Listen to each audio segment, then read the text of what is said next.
Okay, we all set? I'm going to call this meeting to order. Tonight is the February 6, 2024 regular Board of Selectmen meeting.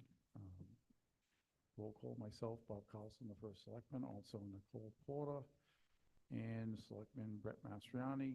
Start with the Pledge of Allegiance.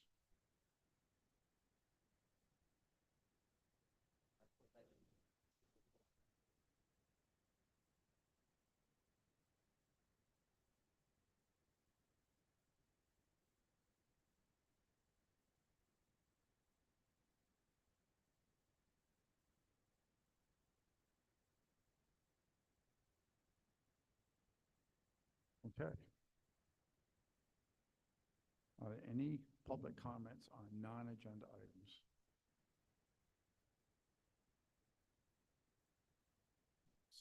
Scary.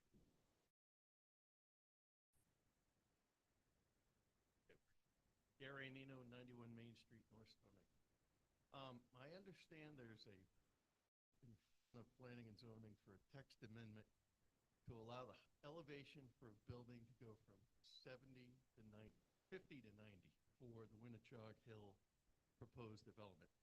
I just want to point out that that exceeds the height of our new ladder truck by 20 feet. And we really ought to look at this at the right, with the right lens, because if we allow development to exceed the infrastructure that we have, that we could support in the town, the development that causes that should share in the cost of additional infrastructure. Okay, so that is a point well taken. That's a land use problem or question. I have been speaking with the new planner about that, and that topic came up. So, but I appreciate you bringing it live. And why is this doing this? Your mouth, just push it away and talk. Okay. All right, we're all set. So thank you, Gary. And we are discussing the exact topic. Thank you. Okay. Next. Any other comments on non-agenda items? Okay. Let's do our minutes.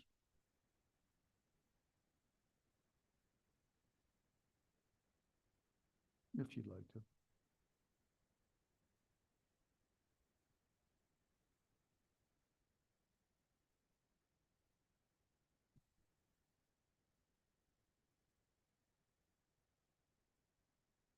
All right, I will make a motion to approve the Town of North Stonington's Board of Selectmen meeting minutes held at the North Stonington Education Center and via Zoom on January 16th, 2024 at 6:30 p.m.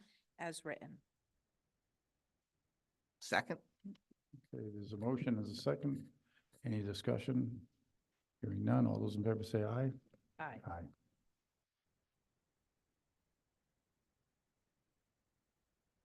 Thank you, Nicole. Okay, are there any any selectmen comments? Yeah, I was excited when I saw that the Animal Control Office, they started a nonprofit to help raise funds for a building in town. Something that I believe the town should be paying for or help pay for. It was in the POCD last time it went around. But I was concerned when I saw that it was being also used to pay medical bills for the animals. So I did reach out to Kasha and Emily Lewis, who are doing it. And I'd like to request that Kasha come in at our next selectmen's meeting, because I believe she needs to go for an additional appropriation. So when I spoke to her, it looks like in November, or beginning of November, she was told that she was almost out of money for expenses. She did not know the process to go for an additional appropriation, but that account just had to pay, the nonprofit just had to pay about $3,000 in vet bills to cover stuff that should be in our budget. So I'm going to talk about that part of the budget for next year going forward, but I think we need to bring her in to go over for an additional appropriation, because we still have, what, 5 months left? 4 months? And she's out of funds now, and that $3,000 that they just paid for was for 2 months of medical bills. There's been a lot of activity, it sounds like, dogs coming in with puppies, 7 puppies that needed help, and a bunch of kittens, but she's out of funds as of November, and she isn't aware of the process, but back then it was told to her that she was out of funds, and she was never given the information of how to get more funds from the town. So when I said to her today, well, you come in for an additional appropriation, it doesn't fall on you to try to collect revenue for it. She didn't know that, so I think if we bring her in and just understand where she needs to be for the end of the year and then go for an additional appropriation. So I'd like to have her come in too to ask, why is this happening? Because there's $6,000 in the expense line for her, and why has this not happened in the past? Why is it happening now? Are we doing something differently? I swear we've signed checks more recently than just November for animal needs. We did, Are we, like, is she submitting certain things and then funding some other things through this side? well, this just happened the past 2 days, the side thing. Yeah, we signed checks, I think, Yeah, 2 weeks ago, probably. exactly. So maybe it came from somewhere else, or maybe they're ending right there, but I think we need to get a handle on it, so this So why doesn't don't I happen. call her and set it up that she comes in on the 20th? Yeah, that'd be great. Yeah. I did ask her about the budget and why we only have 6,000 in there. She goes, she was never asked about how much should be in there. Christine always just did it in the past. But if you look at the actual from the year before, it was 5,000 and change. So, I mean, we always have the actual in after we have an audit. So if we never needed more than 6,000, why would we have changed it? What's happening that's different now? Are we taking animals from other sources, or is the state asking us to get involved in other things outside of town? I don't, so it'd be good to have her come in and explain. Yeah, because I think it'd be good to have a handle on that, so the budget going forward. And are these all our animals we can take care of, or are we getting animals from out of town? So, I believe they're all our animals. They're animals from town, and she's also concerned about a potential where there could be a potential for quite a bit of more felines coming in the next month or so, like a lot. Okay. We'll have her come in. All right. Thank you. Any other comments by the selectmen? Okay, first selectman correspondence. Sent you an email today that I received from a fellow who was soliciting to close the landfill. Did you see the email I sent you? And I sent him a response, and I just want to make sure you guys are okay with it. Basically, I said that we have a transfer station that runs efficiently. It's one of the few services we offer the general public, and we are not looking to close it. As a matter of fact, we're now making revenue off the bulky waste fees, and we've extended the life on the bulky waste. So if we need his services down the road, we can reach out. But at this point, I don't think the residents would enjoy the fact that we're closing the landfill. So, and the alternate, I think he had some alternate plans, say, well, towns are closing and putting solar panels on top of it and expanding public works, but I don't think the town would want to do that. So when you read the email, if you think there's something I misstated, just let me know. Also, good news, I sent you an email earlier that we did get an acceptance from Laura Brown, and she'll be starting on the 20th of February, hitting both the February 20th and February 21st meetings, the Board of Selectmen and the joint meeting on the 21st. She's coming in tomorrow to spend some time with a few of the employees in Town Hall, just so she can hit the ground running. She's taken an awful lot of information home to start reading. She has a copy of the audit, copy of the budget, copy of the, I think she has the union contracts, copy of the 2013 POCD. So she's being Very proactive. proactive. Probably that's the word I wanted to use. And that's all I have. Sean asked if he could do a short treasurer's report this evening. So Sean, if you could do that. Yeah.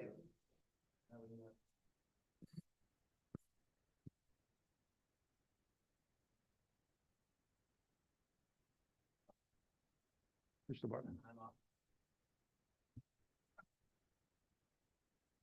Okay, if you, maybe if you'd follow along with me, it'll be easier because, it's not a real simple thing to understand. I didn't make it too simple, I guess. I wanted to cover, explain to you where we're at with interest revenue for the year. Go through the CDs that I've purchased on behalf of the town and other changes we made to our sweep account. First of all, the first certificate we took out actually was last fiscal year in April at 4.5%. There's two lines here.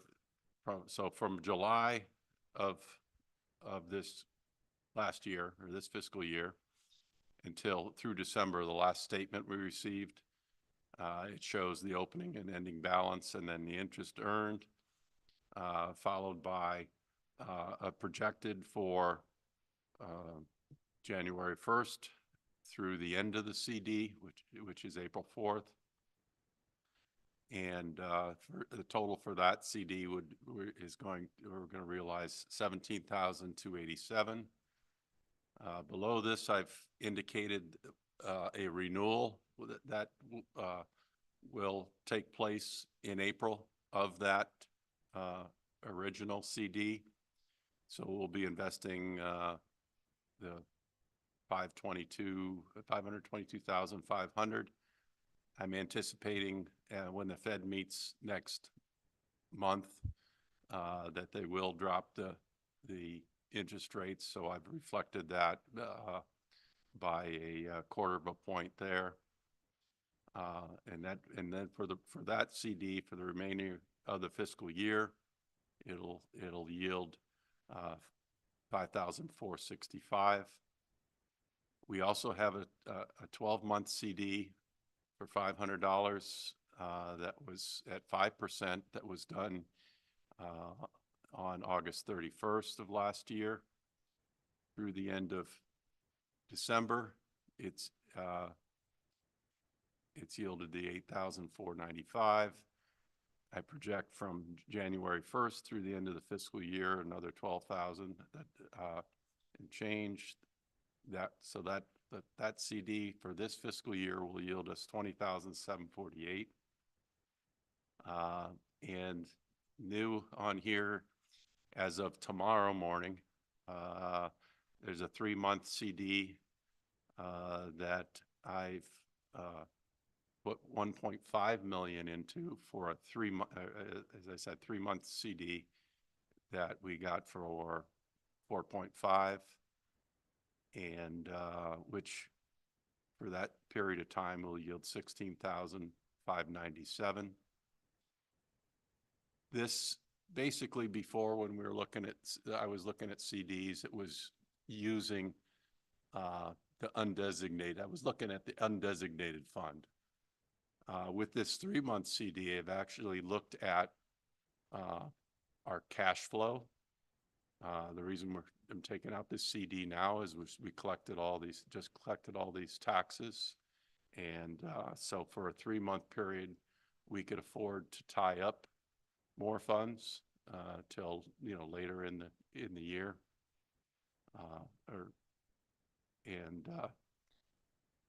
So for the CD, estimated total for CDs will be the 60,098. On the bottom here is our IntraFi cash service. This is our sweep account that we earn interest on balances over 3 million. Now, just to make it so you understand what the sweep account is, well, we have 2 accounts that have the general fund in it. With Chelsea Groton up to it keeps it at the end of the close of every day. It adds or subtracts from the sweep account to maintain a $3 million balance, and that $3 million balance we do not receive interest on. So what I've done is I've moved from Chelsea Groton into the Intrify cash service, the amount above that $3 million. And through the end of January, I've actually got another month's statement on here. We'll have earned $26,002, and I anticipate through the end of the fiscal year another 10,000.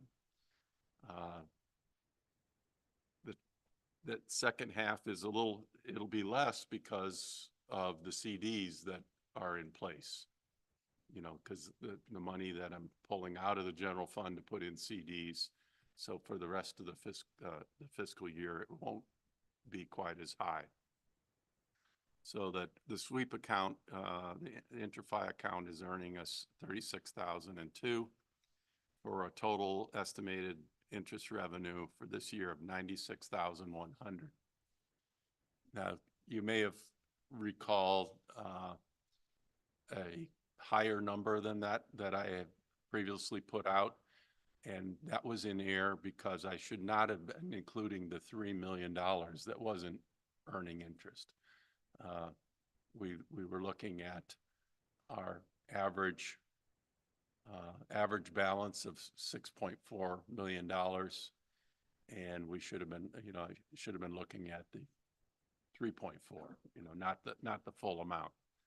So this is the estimated revenue for this fiscal year, and I've asked Bob to put in a number for next fiscal year into the budget of 80,000.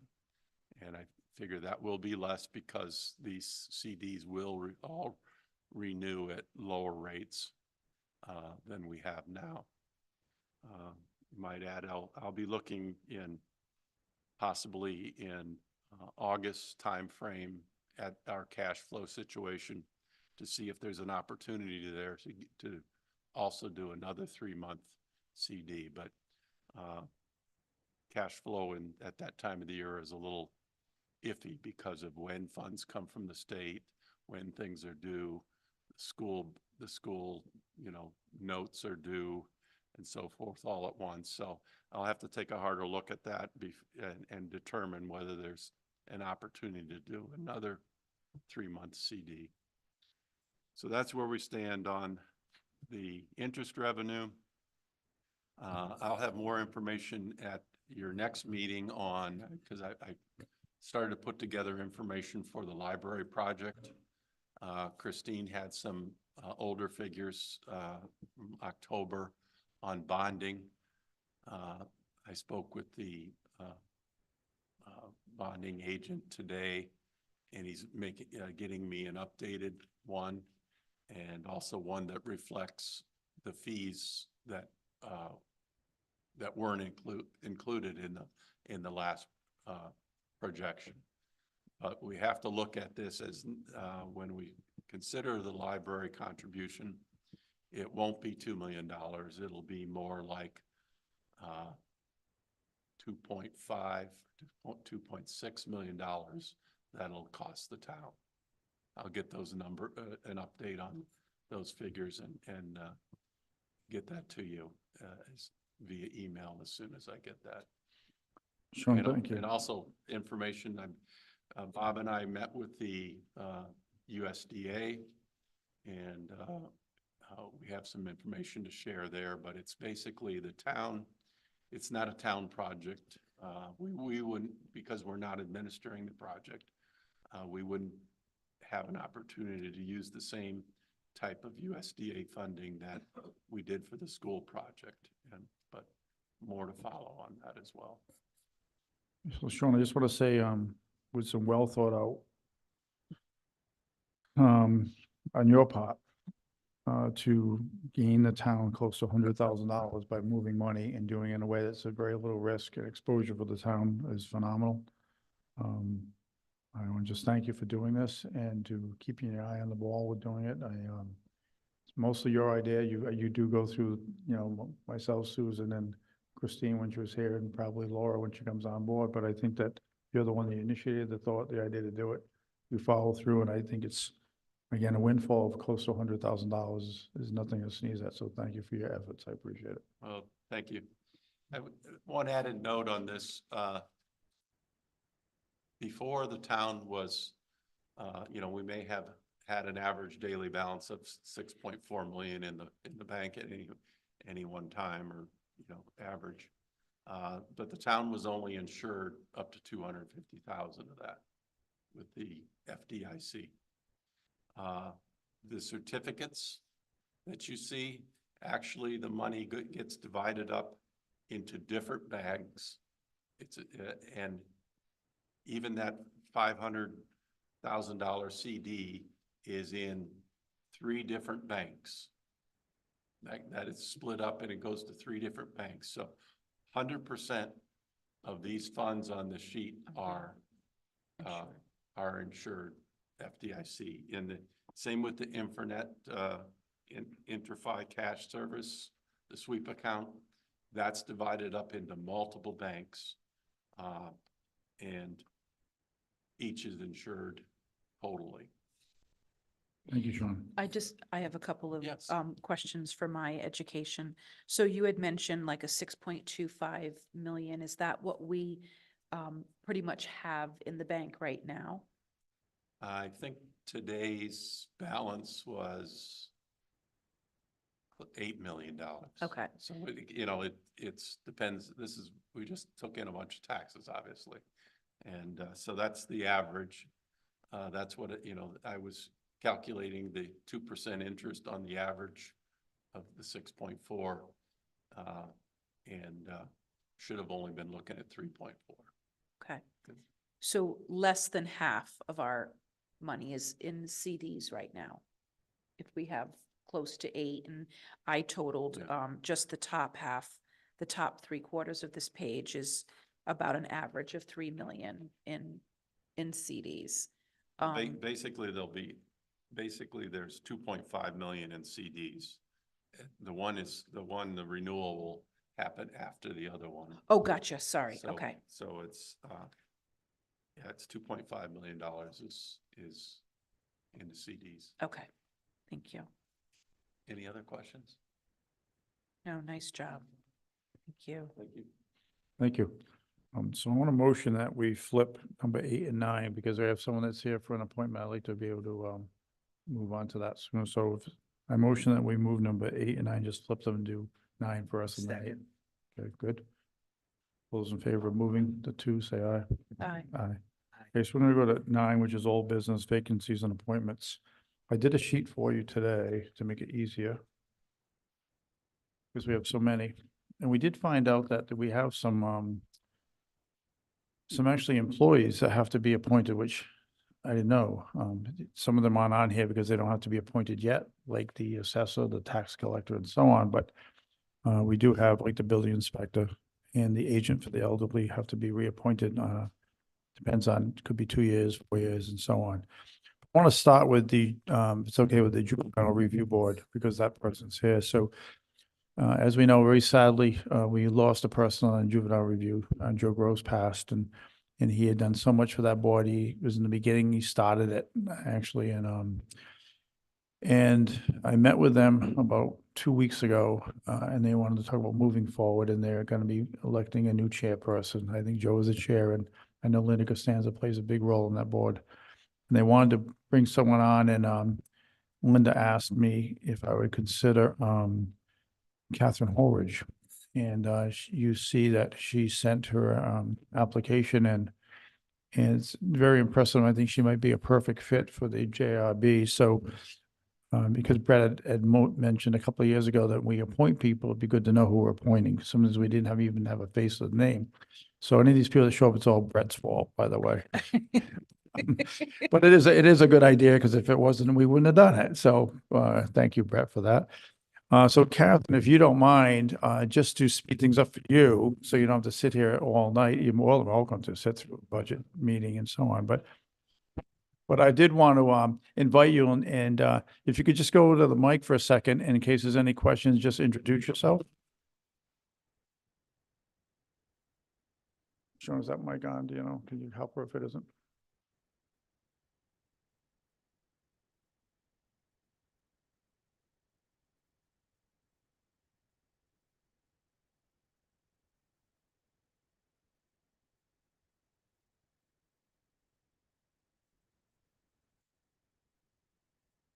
Yeah, but you know what, they won't hear you online, that's, Did use one of these.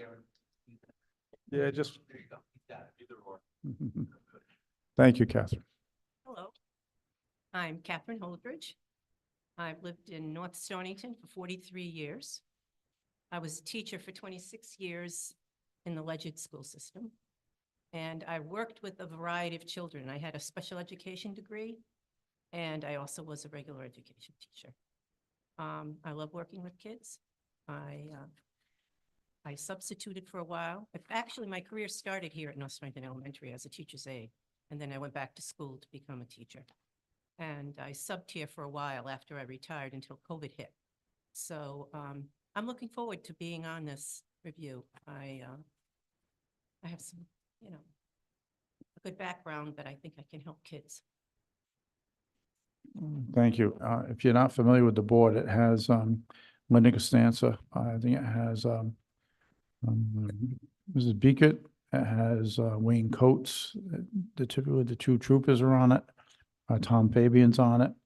It's a group that can intercede when someone that is a youth in the high school that maybe had an issue, and rather than going to the court system, and they can go through our board, they meet only when needed, and they meet up at the Grange because it's less conspicuous.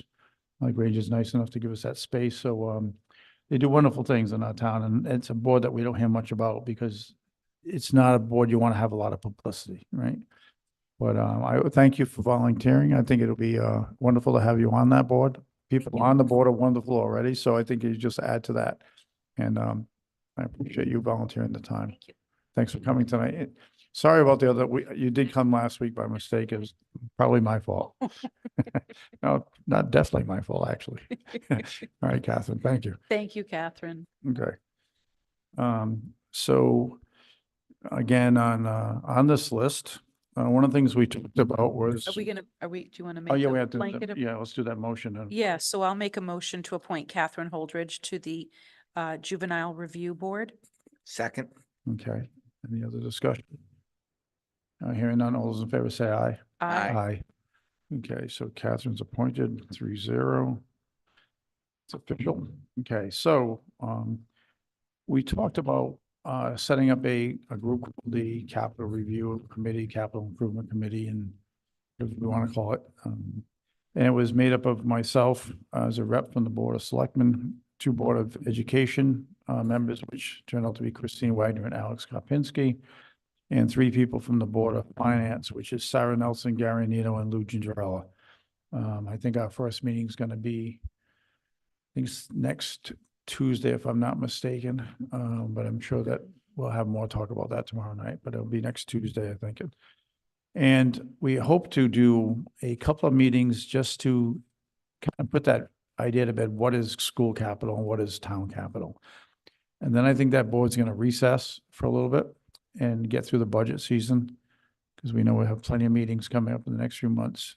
And then they can re-adjourn back and come back together rather in June, get together maybe in June, July, August, not too many meetings, but just enough to come to the board, the tri-board meeting in September, and let us know maybe what we should be doing on capital moving forward.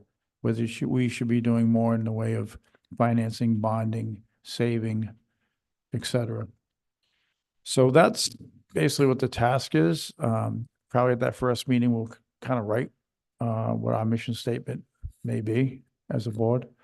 And then hopefully we'll have 2 or 3 meetings and get back to during the budget season on how we should look at capital moving forward.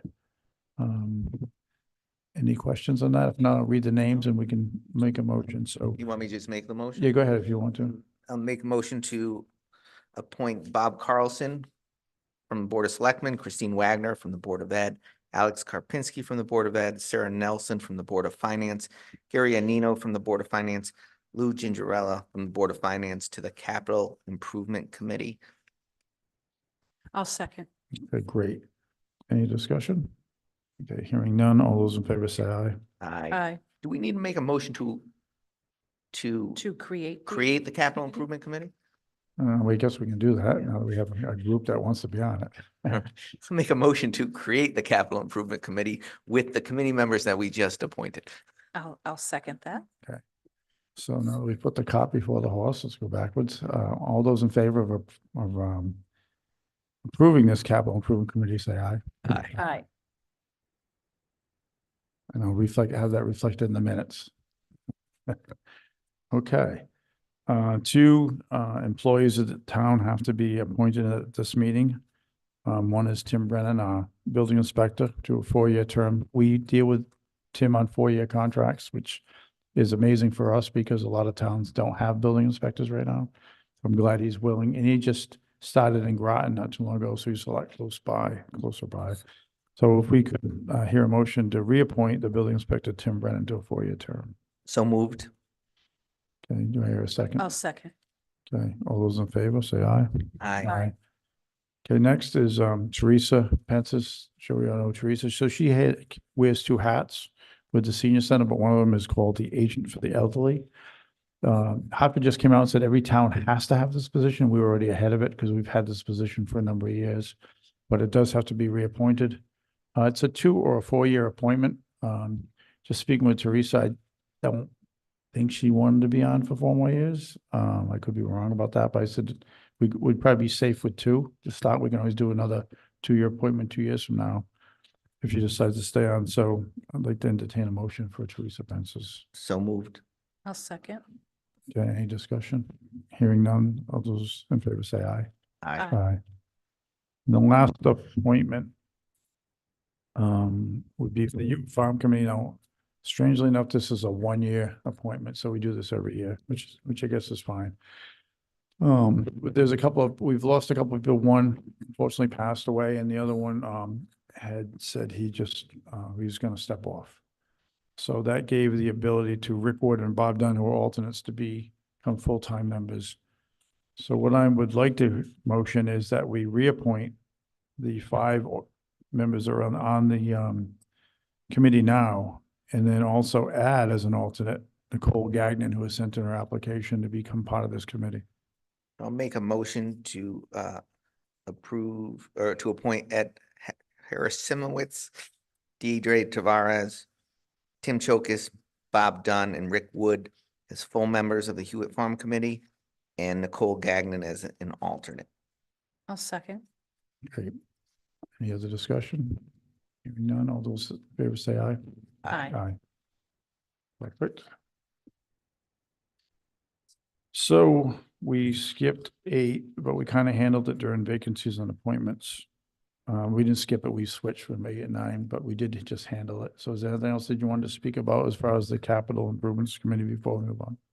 No? Well, you might have said it, but their first meeting is I think right now we scheduled it for Tuesday, next week from tonight. next Yep. week. And then after that committee to determine how often it has to meet and when. Okay. And so that my plan would be to do a couple of meetings. The first meeting I'm gonna have Randy from the school and Donnie and Alan from the highway garage, just to talk about and when we do maintenance and capital, how that's gonna work, where the reporting lines are gonna come from, who's gonna be involved. I'm also gonna ask the chairman of the Board of Finance and Board of Education meeting to be at the first meeting. They're not on this committee, but just so they'll know what direction the committee's taking, and then they'll step off and it'll just be these committee members meeting after that. We could always bring in a guest as needed if we need to bring in someone to ask questions of.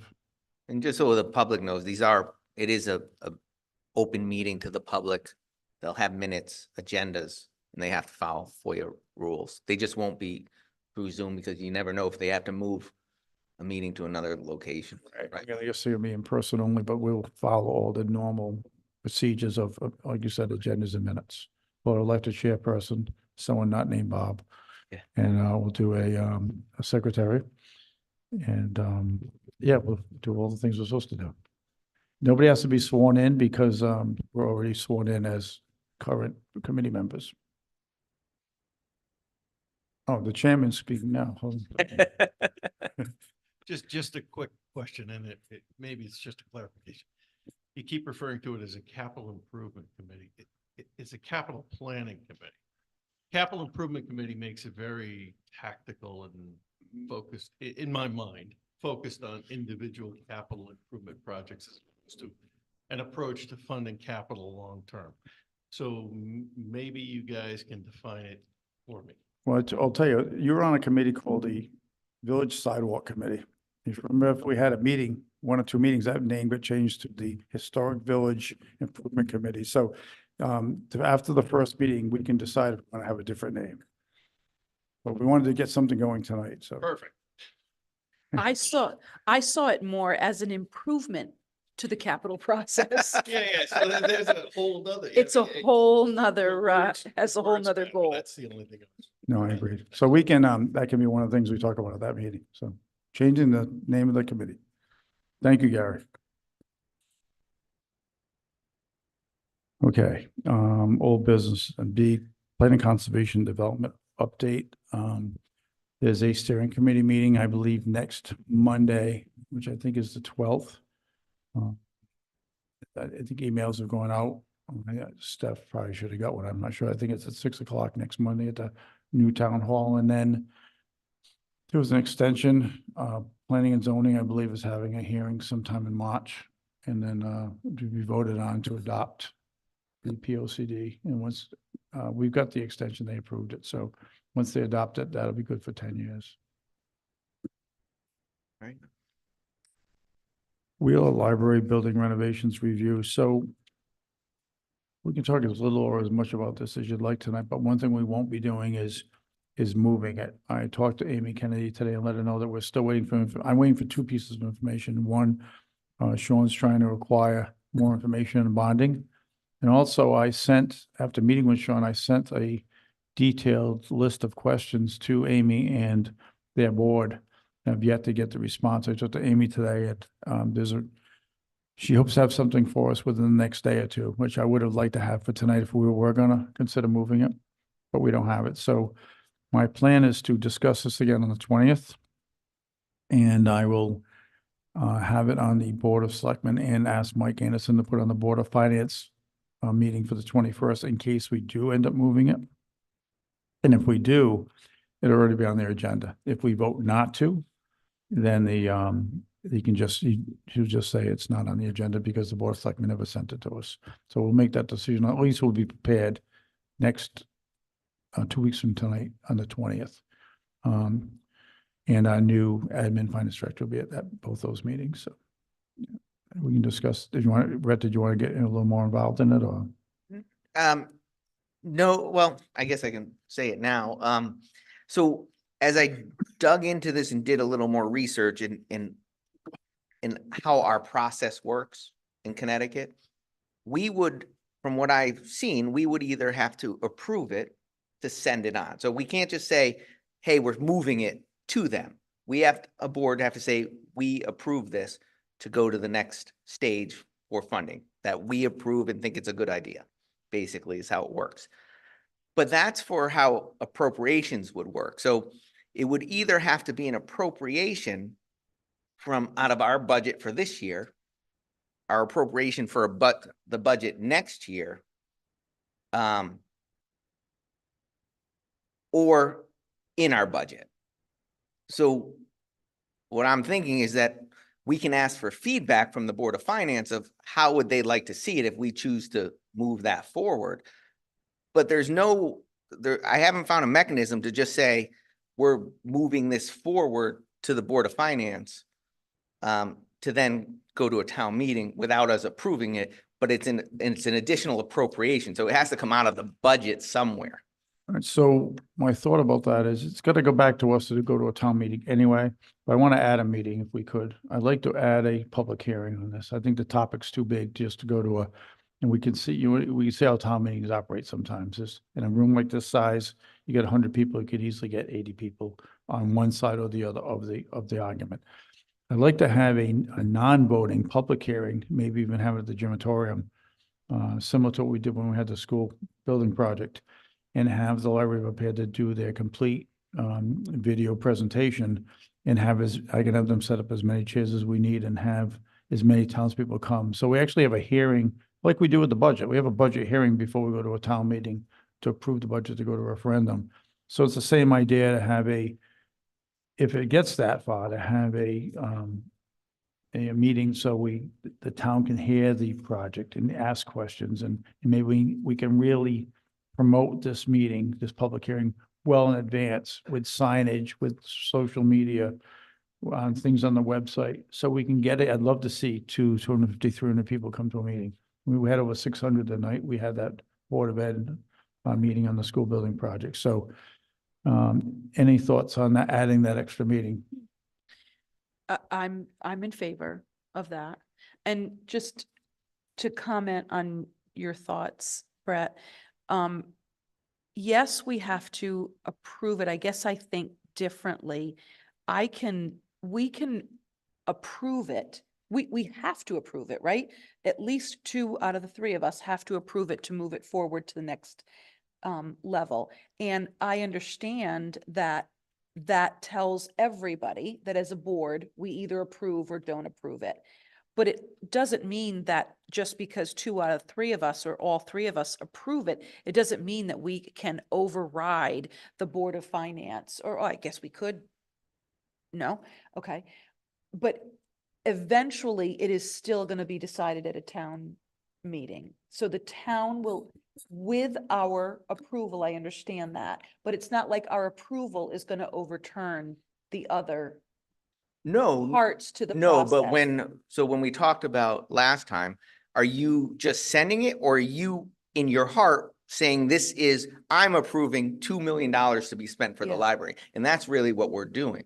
So if we vote to approve it, we're voting that we think it's a good idea to move that forward, I to think spend that's, $2,000. I think when we do vote on anything, to move things forward to a different process, that is my understanding as well, that we are approving of it and will uphold it if if the processes down the line also approve it and uphold it.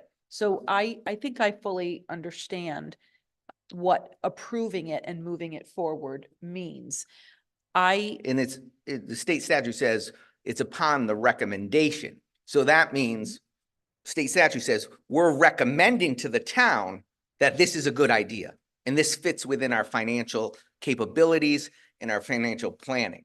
Like those are the decisions when we make these moves that we have to be comfortable saying, we're standing behind that this is a good financial decision for the town because we're recommending it. Just as when the Board of Finance votes and they vote yes or no, but if they vote yes to move it to a town meeting, they are recommending to the residents that this is the thing to do.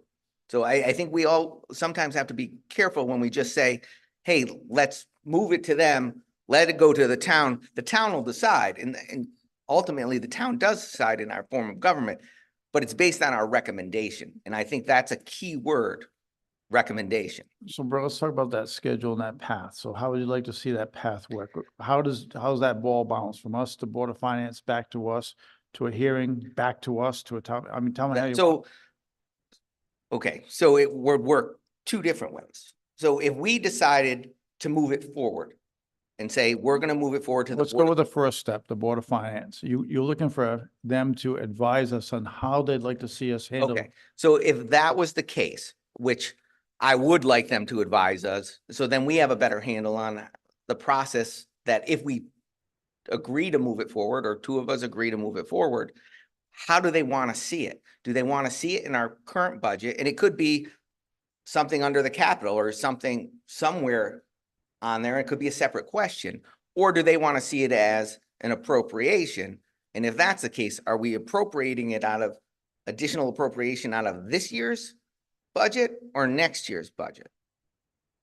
And then they would give us feedback, and then we would make that motion, and then they would have to approve it again for us to schedule a town meeting. I just don't want to get too far down the road and then us have to come back and go back.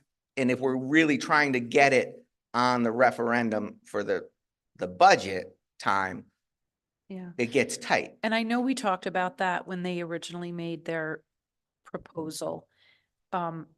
And I completely, and I want to be completely transparent because that's what we try and do. I am not trying to say that the town doesn't have the right to know the full effect on their pocketbook of what we're asking both from the capital budget, the regular operating budget, and then the library ask. They do. I do think that it muddies the waters a little bit when everything is wrapped up into the budget hearing. I think that really muddies the water. And frankly, I'm concerned. I mean, I don't think that it's any surprise that I'm in favor of the library request, but I don't think that it is going to give the townspeople enough time to really make a decision. And I personally am in favor of separating the budget referendum from the library ask, but that is something that the three of us can decide I on. mean, I can get on board with that. Ideally, I wanted it at, well, obviously at a referendum and ideally at the same time, but we are getting to crunch time Yeah, in the next 2 months. And maybe it makes sense to put it after we go through the budget process, unless Board of Finance wants it in our budget. And then it'll be an additional appropriation for next year's budget. And if we do it that way, as long as we let people know, hey, this library is still a discussion. So when you see when you're voting on this budget, there might be a referendum after for an increase. yeah, and I think no matter how we do it, letting the people know exactly what the end result to their personal finances is going to be, whether we settle the budget, the operating and the capital budget first, and everybody knows exactly where they stand with that. And then we go back to the table and explain everybody again, you've got this now, this is how much we increased. Now you're going to add that on top of that. And is that something that is palatable to the town? So I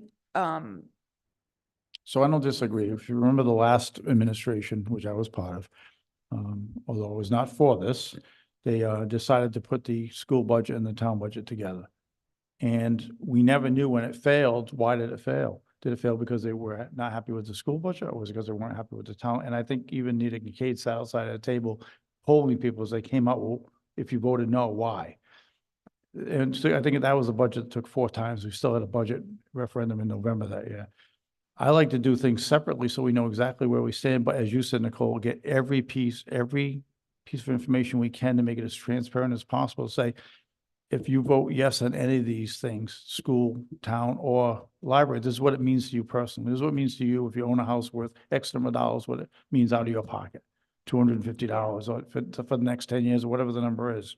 So I agree with you, but I worry about lumping things, even though it could end up being, and it's gonna have to be in the budget if it approved. It's either gonna be in redemption of debt like we do with the CES building in the school, but because now we've got a $2 million debt for the next, we'll say 10 years, depending on what kind of bonding we look at. But I think it's important before that first person goes into the first voting booth and votes, that they know everything there is to know about it. Agree. So, And- and I'm gonna definitely be looking to Sean and the Board of Finance to kind of educate me on what our options are for this, if it, moves forward.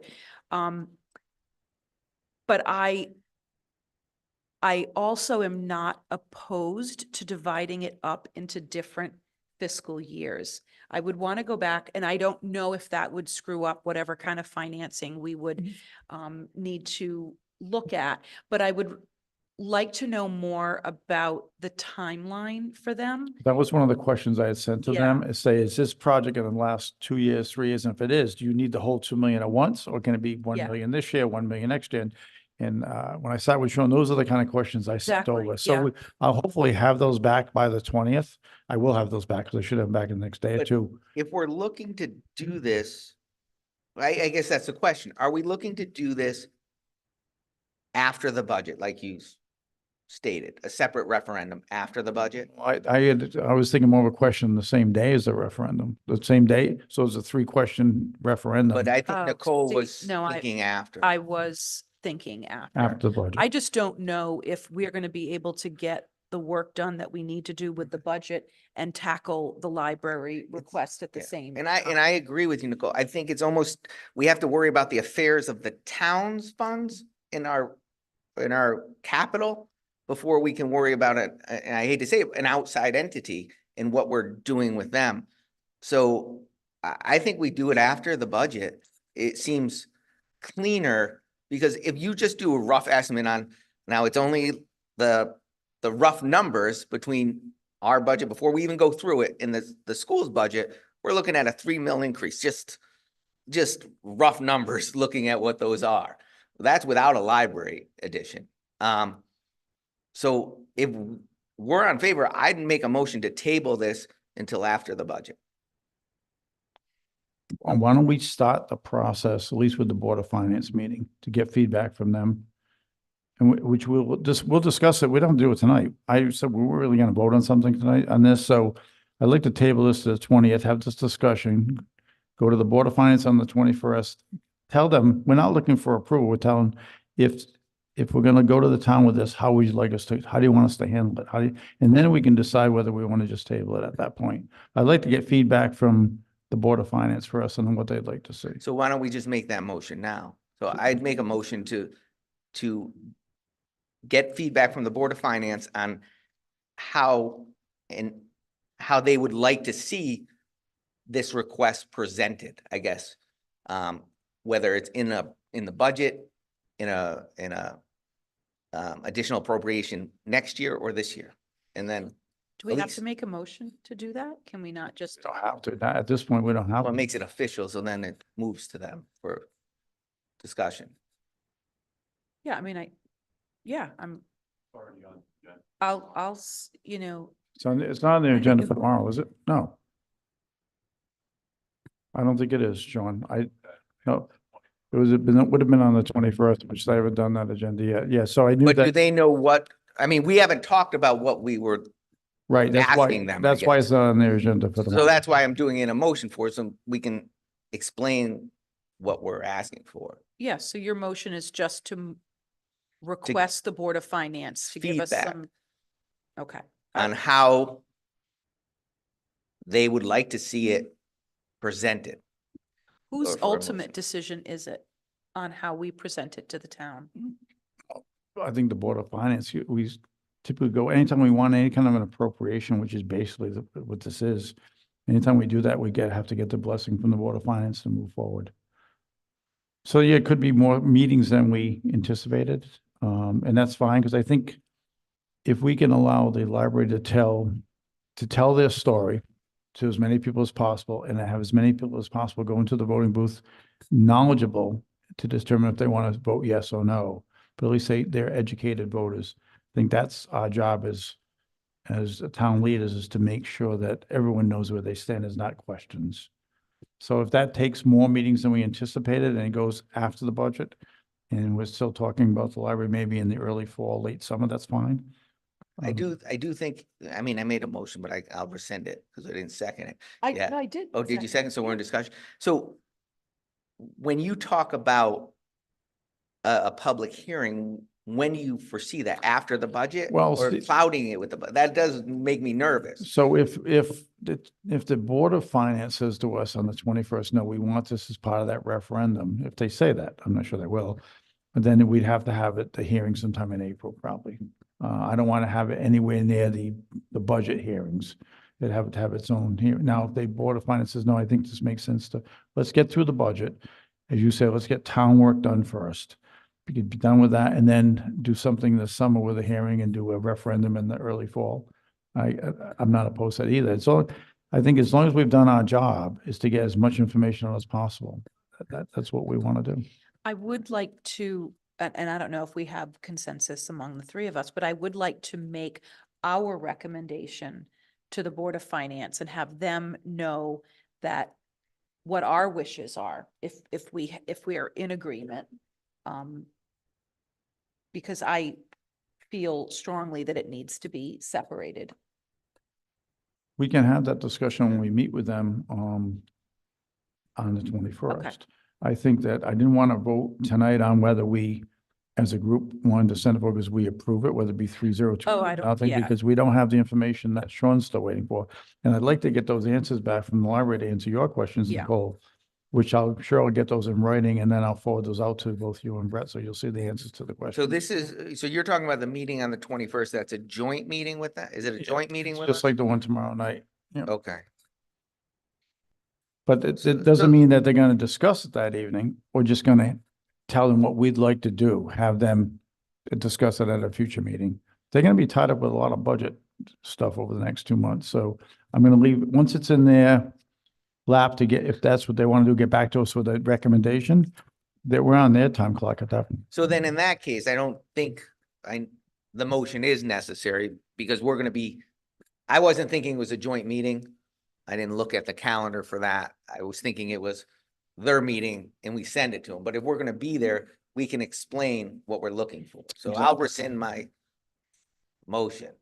If you wanna Okay. I'll rescind- second the rescinding of your motion. Okay. Okay, it was a good discussion, even though we were gonna table that tonight. I'm glad we had this this pre-discussion. Thank you. So now let's get on to what we all came for tonight. The first rendition of the budget. So as Brett said, this is, as most first renditions are, it's what everybody asked for. And then we'll go through it line by line, section by section, however you want to do it. Again, I don't want to discuss or contemplate cutting anybody that hasn't done a presentation yet, because you'll see I listed on here. You'll see in red, it says the date that some groups are presenting. So if you see on page 4, Mhm. you'll see it says February 21st or February 7th. So if it's someone that hasn't presented yet, in all fairness to them, I don't think we should be discussing their ask until they do a presentation. So it should make tonight's budget list a little bit quicker. The good news is starts on the revenue side. So anything I gave you in green, there is copies of the budget, if anybody that's here up there on the table. Anything in for us, those are black and white. And then in green is something that is good for the town. It's additional revenue. And then in brown is less revenue. And then we get to the expenses, it's the opposite, right? So the good news is with the big increase we had from the grand list and some of the other things that we did, like cost education sharing, we have an increase. We have an increase in short-term investment because of the work Sean did on the CDs. Those things skewed the revenue upward. So this year, according to the early calculations, say that we're gonna have $869,651.20 more revenue going into this budget. That's a good thing. And you can, oh, by the way, the sale of vehicles, $60,000, if that's a question, where's that coming from? If we stay with the capital plan of buying vehicles through financing them, we're selling the old vehicles, and that number came from what the old vehicles would bring in for revenue. So if we, somewhere down the road, if we cut capital and cut a truck, we'll say, from purchasing it, say we went from 3 vehicles down to 2, then I also have to take a piece of that sale of vehicle out of there, because we're not gonna sell it if we have to keep it. So I want to talk about revenue before we go into the. Not, I don't know right now. Okay. Only- Are we agreed that's a good number? That's a good start. Perfect. So let's start. My favorite place to start when we're talking about a budget is the first selectman's salary. If I can motion, we put this at the back end some year, I'd love to do that, but. So why do I have an increase? Well, as you know, my first year as a first selectman, and I'm talking about myself like this, but the first year as a first selectman, I didn't take an increase. I said, let's see if I can do this job. And then after that, I said, let's go to where the previous first selectman was, but instead of going there all in 1 year, let's split it. Let's go half 1 year and then half the next year, which is what I've done. Looking back in some history, I see that the previous first selectman was making the $65,000 mark 4 to 5 years ago. And believe it or not, back in 2014, 10 years ago, the first selectman was making around 62. excuse me, 62,425 in 2016, 61,200, 2015, 60,231 in 2014. So we're going back 10 years ago. The first selectman was making more than the first selectman makes now. I don't take any medical, which saves the town quite a bit of money. And a neighboring town, which is a smaller town than we are with less people, their first selectman just got approved for a $95,000 contract.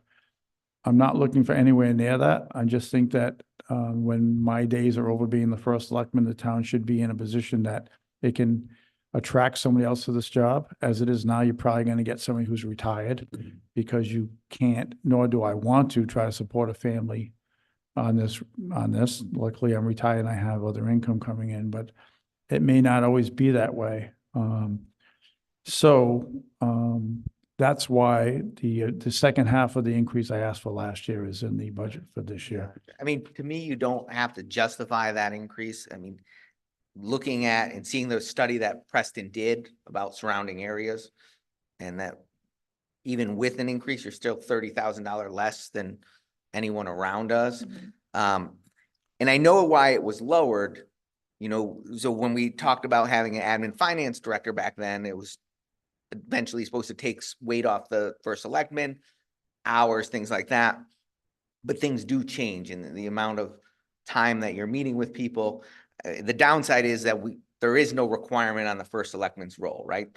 There is no hours requirements. Somebody could come in twice a week and still get it. But I look at what that job entails to me, as I've seen it change over the years, that admin finance is really the background work to me. They're doing the background work, the financials, the planning, some of the planning. But that first selectman spot is still the face of the town and still the CEO of the town, right? That's what's always been said recently. And I do think we have to look at that and look at what that job entails and what you've done to it. And I think that is the downside, is some past experience of someone not always being there kind of tainted that with some boards in the past. So I don't think you need to justify that. I think that is. Well, let's go through the budget, and as we get to the point where if we have to start taking money off, Right. we'll have to look at it then. I don't think that's where we Yeah. need to cut it this time.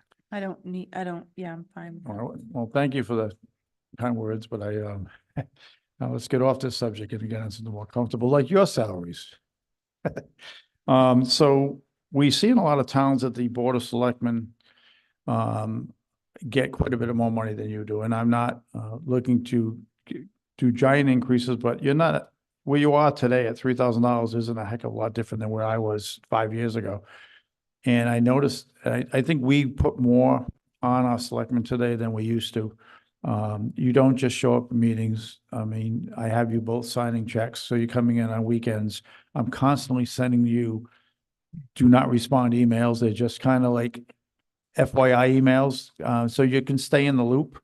When you know something's happening in town, you know, so if someone asks you the question, you at least say, hey, I got an email on that. I know what's happening. So I think there's a lot of responsibility by the Board of Selectmen as a board to pay attention to what's going on in town. We do a lot of things, whether it be social, civic things like going to Eagle Scout award banquets to, unfortunately, wakes. And we want to be the face of the town and we want to do the right thing. And I think as a board, we do. We get out there and we're with the public quite a bit, and we enjoy doing it. So I think that because we put that onus on the other two selectmen to take a bigger role, I think it's important that we compensate them. So it's, again, we're not breaking the bank by any means, but I think it's healthy enough to say that the town appreciates what you do. But there's nothing that we can move forward. So the other positions that we're looking at, so we don't have to go over each one here. Those are just the contractual, and if they're not a union, they're getting based on what the.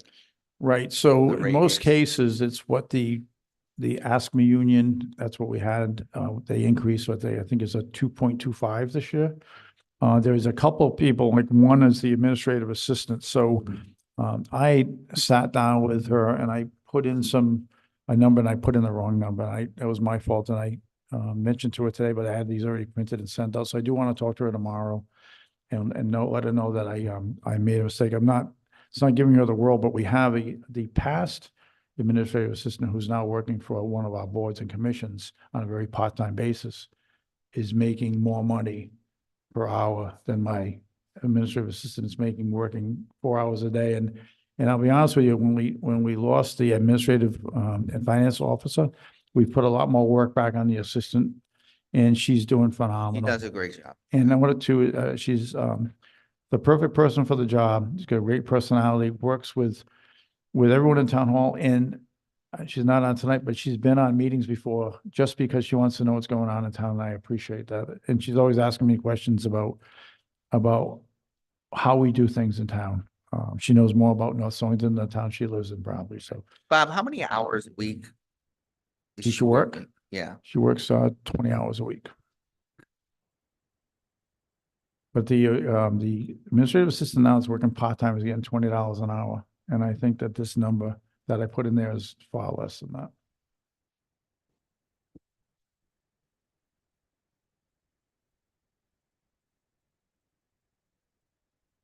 I don't have my calculator with me, so if you can figure that out. you said 20 hours? 20 hours a week. I'd like to do 20 hours a week at $20 an hour. Considering the additional responsibility that I put on her.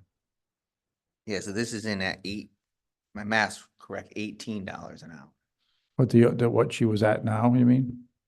That's, that's where she is. That's at That- 18,720. I She think, started roughly. she's at 18 now, so. Me, do that math again.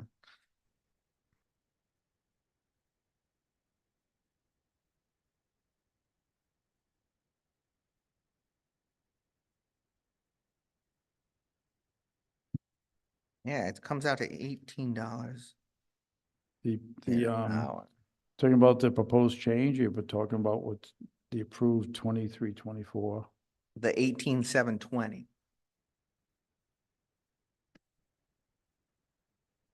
What's the 17? Oh, that's a 17, 18, what was the 1706? What was that? 806. 1712. Okay. So if we put it at $20 an hour, what would that number look like? 20,800. Okay, so that's what I'd like to put in and see if that gets through the budget process. And I'll make that change tomorrow when I redo this. So that's an increase of, $2,000 roughly.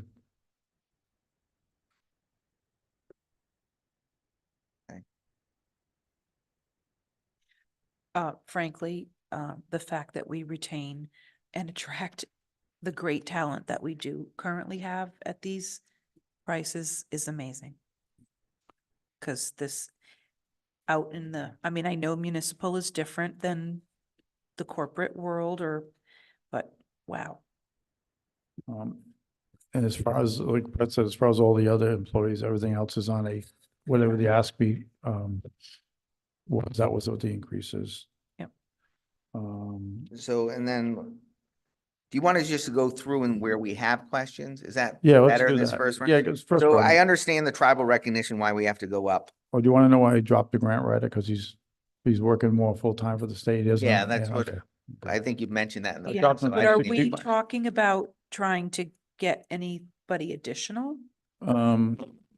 No, not to hire someone. We have people in town hall now that can do grants. I think Susan can do grants. I know that the new person that's coming on board has some experience in grants. And that is in that job description is And, Yeah. grant. and, that. I know, one of our registrars does grants, so. Okay. But he's willing to work on grants he's done in the past, like steep grants, but he won't take anything new that he has to do research on. So I dropped it from 65 to 5,000. Okay, we're not talking about anything that hasn't presented, okay? Probate court went down. Where'd you want to go next? Um, well, I know by tribal recognition, you went up. Obviously, we have to go up. So I have a meeting with, on the 21st during the day with Blumenthal, Murphy, and Courtney's representatives, myself, the mayor Legend, and and the first select woman of Preston, to make sure that we're getting what we pay for from Perkins Coie. Perkins Coie is a company that Nick dealt with, Sean dealt with back in the day. Right now, they're monitoring activities, and they're sending us bills. And we just want to make sure that we have a seat at the table, and that's why we're getting together with our federal reps to say, and also I'm waiting for a call from the Attorney General's office that he was supposed to call me today, but he didn't. Not the Attorney General, but somebody from his office, and just to let them know where we stand and what our fears are and how we have an ordinance that says that we have to, as a town, protect ourselves from any kind of annexation by the tribe. So when Sean was the first selectman, I have shown where he went for appropriations of $40,000 and $50,000 sometimes to just make sure this gets done. I've raised it $10,000 for now, but within the next couple of weeks, I'll know more about where we stand with, if we're gonna stay with Perkins Coie or not, or go through another firm. Actually, Mr. Mullane suggested we get a hold of the federal reps, and that's what we're doing. On the next page, What do you want, 4? page 4, yeah. Do you have a question on 3? No. On 4, I noticed, so the medical insurance was a 22% jump right around, so it went up 112,000. Is that, So a couple of things happened there. So we have people that weren't taking medical that will start taking medical. mhm, We had some people in job changes that, one was in our favor. One person left who had family medical, the person that came in had single. But there's 2 or 3 other cases where either someone worked for us wasn't taking it, now they are. Yeah. Or they're coming new on board and taking family. okay. And so how often are we reviewing that plan and shopping that plan around with other insurers? So we do all our medical right now with Kerma because that's shopped around by CCM. Yeah. Council of, not Council of Governments, Connecticut. CCM, Sean, help me out. Connecticut? Exactly. So what they do is they shop around for everyone, both like on electric fees and things like Okay. that. So they work with Kerma right now, but we can shop on our own if we choose to do that. And then my other question is, when we look at raises and things like that, are we looking at the amount that we are paying for insurance? So I know that we pay, I think the employee pays 7%. No, employees pay, Right. most cases, the employees pay, I think it's like 17, 18, or 19, Oh. 15, 16, 17. There's a couple that are we're on a different plan. But most employees pay between 15 and 18, I think. Because when I saw some of the 7s, I'm like, I don't know many businesses or entities that are only having the employees pay 7% of their healthcare costs. So that goes into your overall income. Exactly. So it's something we should, And we have, from what I hear, again, I don't take it, we have an excellent medical Right. plan, and then we sell that a lot to entice people coming out and retain help. right. So sometimes it's one or the other. Either we're paying great wages or we're providing great health insurance. It's tough if we're doing both. So we gotta just look at that. But so when I saw that, and then the Social Security went up quite a bit, but and I wasn't sure why the Social Security went up. Or was it, yeah, Social Security, if we didn't add any new positions though.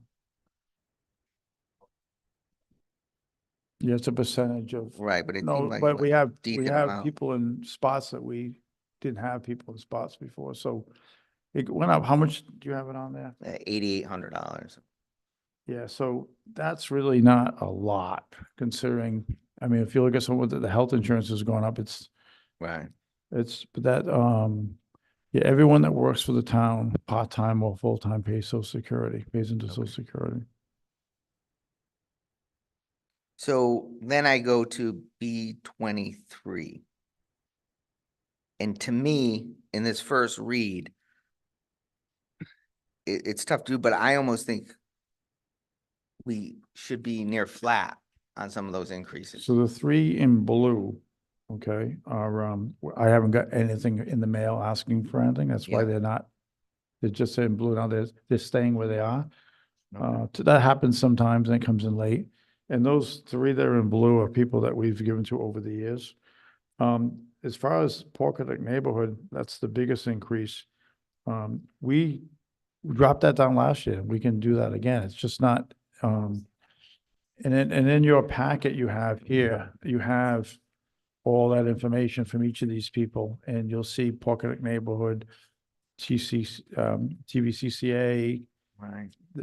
So that was ARC. their ask. That was their ask, yeah. So, and all I can do now is put what they've asked for in the budget, and it's up to us to determine whether it's the correct number or not.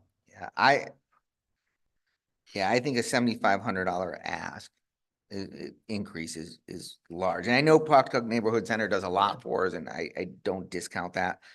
But I could see maybe a 5 to 10% increase for us to start the process, but So think I don't that- disagree. I think, Brett, in that bottom line in the, as of right now, we got 15,800 in increases in the social service and welfare line. Mhm. One of them is brand new. Yeah, I saw. Land Hill Valley Association. Yeah. They're asking us and they're asking Legend to do something. I'm gonna see Fred next week on the 21st. I'm asking what they're doing, even if they're doing anything, because that's a brand new ask that just Right, came in. right. To me, I would take that out as of now, personally. So I read the email that Yeah, I was sent just gonna us say, all, we get the, and there's multiple towns involved. It's a little different than the ask of our own lakes that are just North Stonington. And that is And just so a they're por- asking for the same dollar value on some of those. and it's only a portion. Now, I did read in one of the emails, it said that Selectman Ergo gave them $500 a few years ago. Do you know where that came out of? I have no idea. Okay, I saw that in the email too. I didn't know where that came from, but all right. So do you want to actually make these changes this evening then? Or, I mean, we- well, for now, because can start- we're working through the process, right? So, yeah, so you want to go through, let's take social welfare. Why don't we make changes now? I can change are them we, in. so can we do a whole run through? So are you suggesting that we vote to remove it now or agree to remove it now? so Or just can we run through so we can see where the bottom line is and then go back? I mean, I've Whatever started. you- I starred both Pawcatuck Neighborhood Center and the Lantern Hill to go back to, but Sure. are you, I just want to clarify, what are you asking us to? It's a To agree to discussion, right? remove So it we don't now? really need to motion any of these. No, I know some of the old minutes from last year showed most, we actually was talking to Jennifer about it, and I was like, if we haven't approved any of the budget yet, we're only in discussion form, and Yeah. it's only these are suggested now, so I think if it's a discussion, if we agree to change it, we change it, and then we motion the whole that this is thing. our first draft of the budget, or whatever you want to. So what do you want to do? Pawcatuck neighborhood, do you want to go down to 35,000? Yeah. That's where I would be on it. All right, I'm fine with that. Sure, It's still an increase. still an Yes. increase, yes. I take it that the first that you've gotten the packet was this evening. Mhm. And I would just ask that before you consider making a reduction to the Pawcatuck Neighborhood Center, that you read what they typically provide you with what they've done. Oh, we had it Or- before. Yeah, I had that, we I had it sent that before out on tonight. Friday of Uh, last week, so. or We had it since Thursday. Friday. Yeah, they do a lot for the town, and I would hate to see them not get their ask. I mean, All right. And that's why we have gone up every year on them. And this is the initial screening. So if, up every year, but not by their ask. that every year that we've been. Well, reducing actually, what 2 they- years ago, we gave them We gave them an COVID opera money. money bump that they Yeah. didn't know they were gonna get. So we gave them, I think it was like a $5,000 or $7,000 bump in opera funds a couple of years ago. So, and that was above their ask. I don't think the extra ARPA funds are there for extra, not normal business. I Mm. mean, we shouldn't dock them because we provided. Oh, no, if you look at the history, so 30,000 2 years ago, 32.5 last year, and if we said 35 this year, they'd be going up $2,500 each year for the last 3 years, so. I just hate that social services takes the hits to make the budget balance. I can Make tell no you- mistake, Sean, lots of people will be taking the Yeah, and I hit, can not tell you just social last year, services. we actually went back and we asked, after Yeah, our final version, we asked Board of Finance to add to back add in something to back in. Pocnuck Was it then? Neighborhood It Center was and Pocnuck I Neighborhood think Center. one other one. We used to have somebody serve as our social services person for the town. And those duties were taking over by Poctuck Neighborhood Center. Right. So we're we're getting off cheap from not having to provide those services separately like other towns, like Stonington has their own director of social services and so Yeah. forth. They don't just hand out meals, they provide those services for assistance. No, I think we understand. Actually, the write-up they sent us at the other two selectmen Howard is very impressive of what they do, and they have numbers to back it up, so. Thank you for your input. And I also do think that we do have some more services in town now that are also really stepping up to help local residents as well. We have the Giving Closet. Ms. Costanza with the food pantry has really she's got more volunteers, it looks like, helping. So there are some other services that are working together. But I agree, it's the last thing I want to cut completely, and that's why we're trying to find a happy medium on it. And I'm not saying we can't go back to it, but at our initial take is we have a pretty large budget here. The other big increase was on the United Community and Family Yeah. Services. So, I guess, Nathan Hill, you said you wanted to take out at this point. Nicole, do you agree with that? I wanted to go back to the email again. I want to go back before we remove it completely. I just want to go back to the email So- and really kind of truly understand what the ask is. If It was you, to have help for monitors at the boat The- ramp. and For some improvement vegetation? For vegetation. Yeah. To try to limit And this is- outside vegetation coming in. So, and this is the big pond right at the foot of Lantern Hill? Is that no, what? no, it's when you're no? going down Land Hill from Ledyard, from the casino going towards Stonington. It's it's called Long Pond on the right. It's about halfway up. And on the left is Bush Pond. There's two ponds. Oh, okay. And there's a state boat launch on the, Long Pond, which is in North Stonington. We own 1 mile of that road. It goes Ledyard, North Stonington, Ledyard, Stonington. And I think, was it that they didn't get their status yet either? They're not a 501. Right, so I say no until they get their status for us to even consider it. But that's my take. I did do, and you guys signed off on it. It wasn't for this exact organization, but doing something very similar, was on that. I got the permission from you guys to let me sign that, letter of, support for the, that River Valley, Mystic River, Oh, and they're both really working in unison.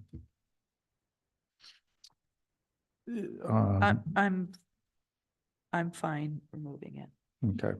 Yeah, and if I would consider putting in some money if you found out where it was paid for, that $500, if we really did pay for it before and where that was paid Yeah, out let's of. just keep it starred Yeah, and go back to but it. we'll remove it.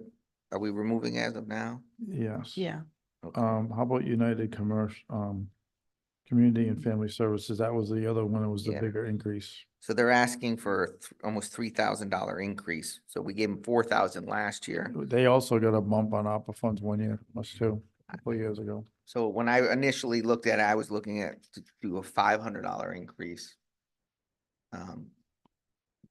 So you would go to 4,500? I would go to 5. No? We can, we're gonna have 6 or 7 shots at this, so Yeah. I don't mind going to a number and then either add. So I'd rather go you're right, go to 5 now Okay. and then know that it's, And we'll star it for later. yeah. Um, So is that all the changes I've made so far in this whole budget with social services? Oh, and the increase on the administrative assistant? Other than that, we haven't had any changes up to this point? not No, yet. but we haven't Okay. seen the bottom line. Yeah, we haven't gone. Oh, it's a Right. surprise.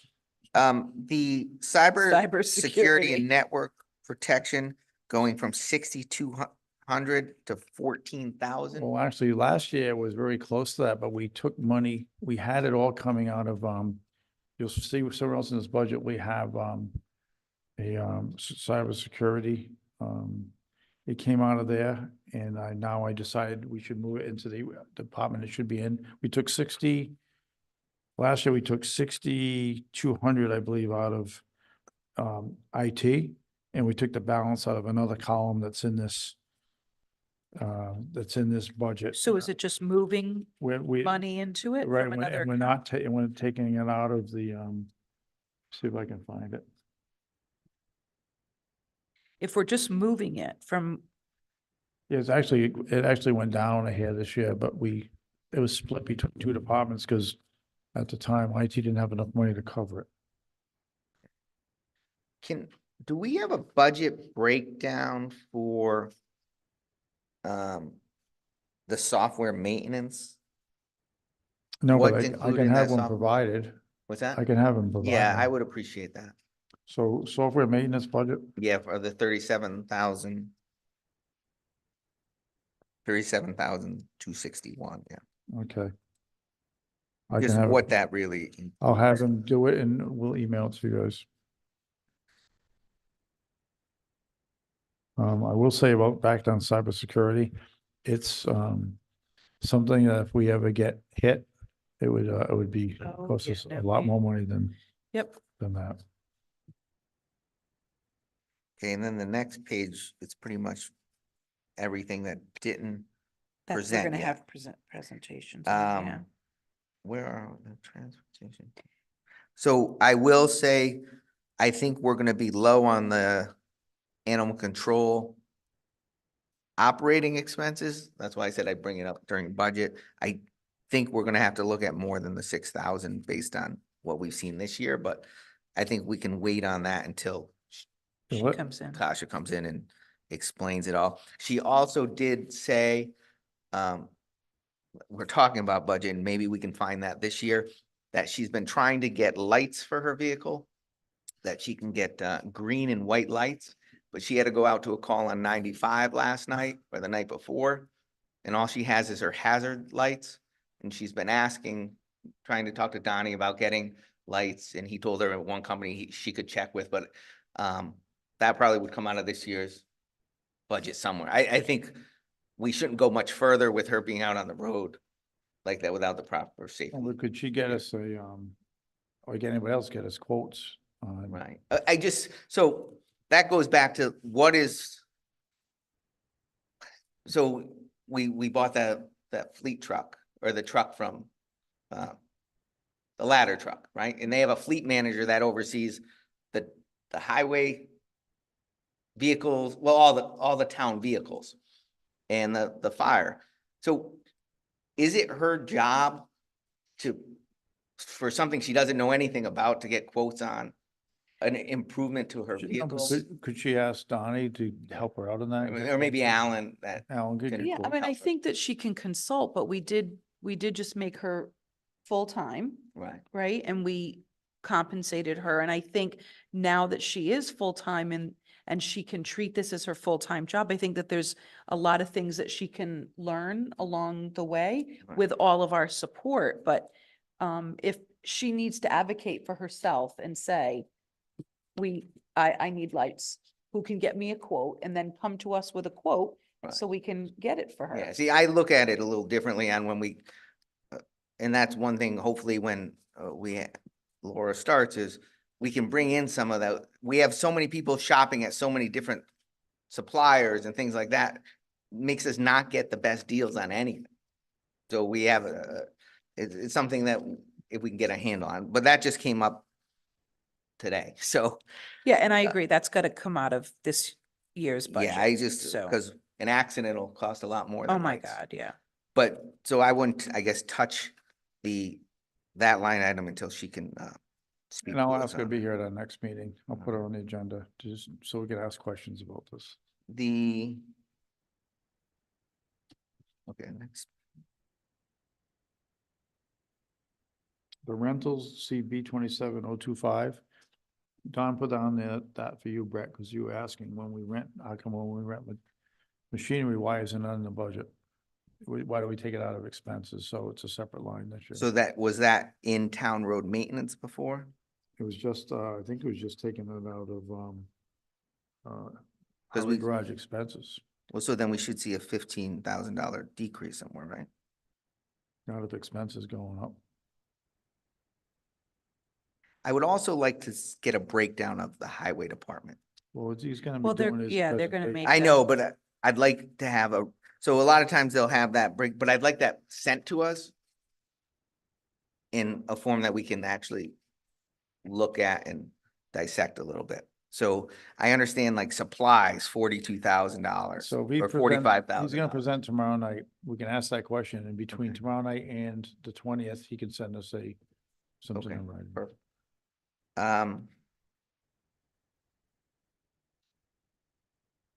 Yeah, so there's really nothing on here. Hey, Garrett, I have a good question for you. I didn't get to it. Just when you thought it was safe to leave and slip out. Well, more than you'd appreciate this.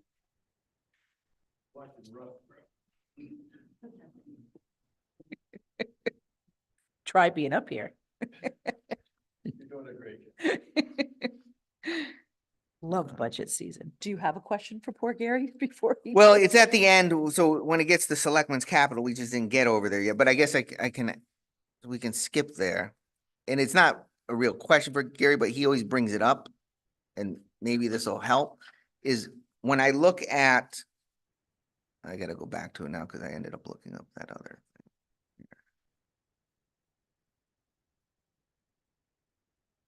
When we look at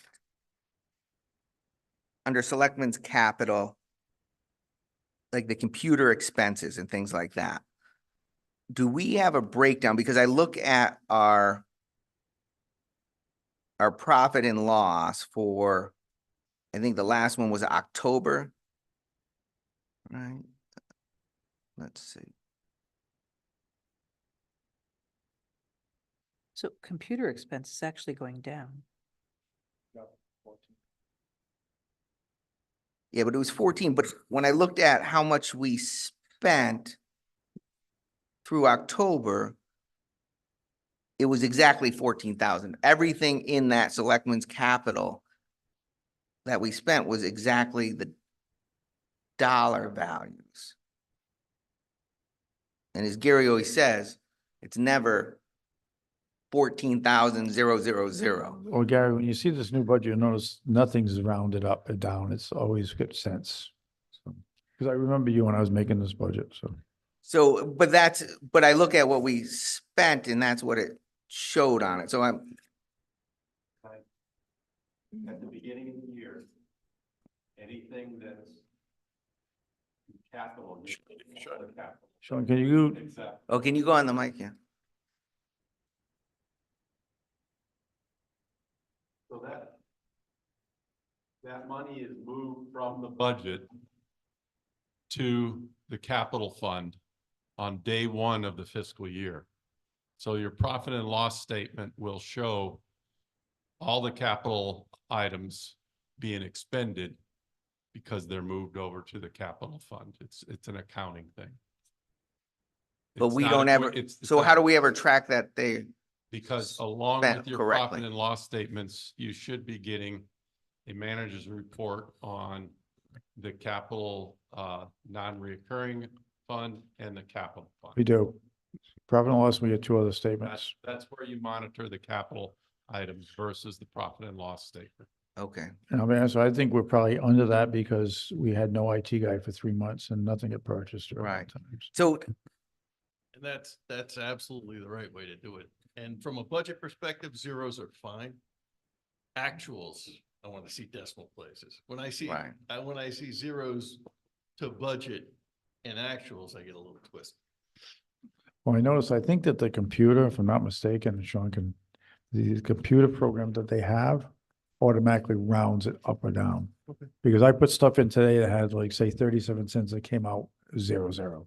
One of the things that I envision coming out of the capital improvement team before it gets renamed will be how to deal with IT or digital equipment. Because the life expectancy on those things are so short. Sure.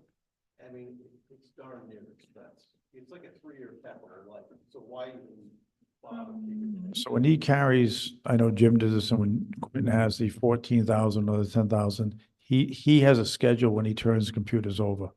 I don't know if it's 3 years or 4 years, but he updates them on a regular basis, so.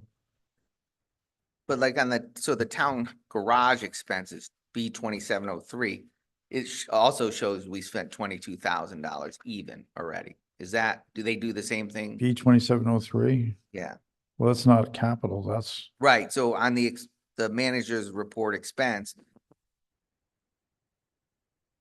that'll be on profit and loss, it wouldn't be on Right. that. well, it just titled that as I'm looking at that. So I guess we need to start going over some of these profit and loss statements at our meetings to get a handle on it. Cause I used to like, just on when we were doing budgets on EDC, now that was a small budget, but when we were actually coming up with it, we would show where we were from the year as we're going through the budget. So we look at this budget, unless you're looking at your profit and loss, we don't even know where we are for the year on any of these expenses from last year. You know, so what I can do is get the most recent profit and loss, probably won't get it for you this week, probably next week. Like I said, because I told you some of the things we're working on right Right. now. And then what I typically do is if we're, 9 months in, I know everything should be at 75%, 75, so and then just look at I go right to the selectmen. If I'm at 75% of my pay, you guys are at 70, then we know exactly that we're on, what the We're on percent. budget. And then that everything else should either be, and I mark it up whether we're over or under. At that point, the thing to be careful is sometimes like the troopers and things like that, they take their like the fire company might take their money up front. And then the troopers might take it later. So it's all there, but then it's not there, or it's already been spent in its entirety. Is it crazy to be able to put a column in here of where we are year to date? So I think that'd be a good task for maybe the new admin, because my head's spinning as it is. No, and I get it. I think it'd be helpful as we go through it to say, look, yeah, they were budgeted $20,000 last year. Where are they so far this year? And are they on task to be? I just spent? don't know if it won't be as accurate as today. It might be 45 days Right, behind. and as long as we know that, then we can kind of how calculate it's it's 5 trending. months, 6 months in. Mhm. Because with increases like our bottom line, I won't say there's a lot of individual huge increases, but the total increases are, Well, if you take the Consider- biggest increase, and if you look at what the increase was, I think I got it at right now at $359,000 increase. That increase, if you look at, it's mostly insurance. That's Yeah. more than half of it. right? And I know that Donnie will do the presentation of his budget.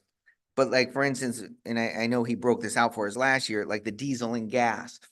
Why don't we contribute that under the other, even though it's in the highway domain, why aren't we contributing that to, say, the fire department, their percentage in their breakdown of their budget? I think we probably should. I just don't know, it's probably never been done that way, but why not? It's, even though the town's still paying, but we can, it's kind of like charging the Board of Ed for the square footage in this building, right? Right, It's even though it's coming out of one pocket going, and he's. right. But then we know how much the Right, department's. so for accounting purposes, we know what the town, what the Board of Ed is spending to be Right. in this building by Yeah. square foot. So even like when we sign the checks for all the new things that seem to be going wrong at like the EMS building. But yet that falls all under us, but it could be for their computer systems or their things like that, but it doesn't fall under their line. So we don't really know how much that department is really costing us in totality. They have that, I think they do have that under their, public safety. Oh, you know what, it's in there, it should be in this packet of all the budget stuff, there should be a fire company budget, and you'll probably get another one tomorrow night when the fire company. But like when we fix the garage doors and all that stuff, so So there's a maintenance for that garage and that's in here? that's broken out separately? Yeah, it's B 2613. I think when we do maintenance on that garage, it comes out of there. Operating expense.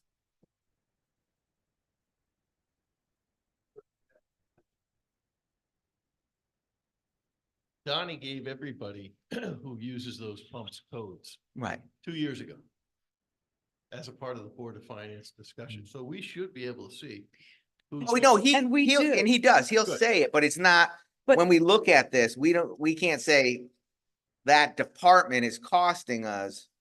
But No, we this have much that- out. We have Protective that services, information. Fire department's gonna make a presentation tomorrow night. In their budget presentation, they should speak to how much fuel they used last year, and that should be a roll-up as part of their budget. Same for the school and the buses or whatever. Why Because, wouldn't it be? so Brett's saying it's 2707 diesel and gas, $65,000 for the highway garage, but really it's not 65, because some of it's buses, some of it's, Right. whoever gas is up there. And maybe that's a breakout addendum or something, so we can do it, because we only see it during the presentation. We never can say, hey, the highway department in totality is costing us this, the fire department's costing us this with the gas, or the school buses are costing us But what this. are we gonna do what are we gonna do with that information? So what's that? You can compare and you could know, so say you're looking at, It's a great question. I mean, what are you gonna do with the information? We know what the town spends on fuel, I get it, but if we were ever gonna get astute or get really serious about benchmarking ourselves against other towns, same level of it, you can't benchmark unless you know what your actual costs are for the service provided. And fuel should be included in the cost of that service provided.